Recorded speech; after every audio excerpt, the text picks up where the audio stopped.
ஹாய்ங்க, வணக்கம். இன்றைக்கி வெள்ளிக்கிழமை காலையில் எப்பயும் போல் நிலைவாசல் பூஜை தான் பார்க்குறோம். இன்றைக்கி பார்த்திங்கன்னா இங்கே இருக்கிற அம்மன் கோவில் செல்வ விநாயகர் கோவிலில் அம்மன், முருகர் எல்லாமே சன்னதியுமே இருக்குது. அங்கே இருக்கிற அம்மன் சன்னதியில் காப்பு கட்டி கரகமெல்லாம் ஜோடித்து இன்றைக்கி கூழ்வார்த்தல் திருவிழா நடக்குது. நாங்களும் வீட்டில் கூழெல்லாம் செய்து வச்சு, இது 3 நாள் ப்ராசஸ் இல்லையா. ஒரு நாள் மாவு கரைச்சி வைக்கணும், மறுநாள் கூழாக்கணும், இன்றைக்கி கூழ் கரைச்சி எடுத்துகிட்டு போகணும் கோவிலுக்கு. முடிஞ்ச வரைக்கும் நான் அங்கேருந்து லைவில் வர்றதுக்கு பார்க்குறேன். லைவ் வீடியோ, காப்பு கட்டுறது, அந்த கரகம் ஜோடிக்கிறது, அது எல்லாமே இப்போ கரகம் ஜோடிச்சிட்ருப்பாங்க.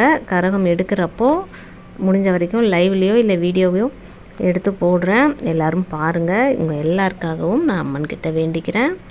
தேங்க்யூ.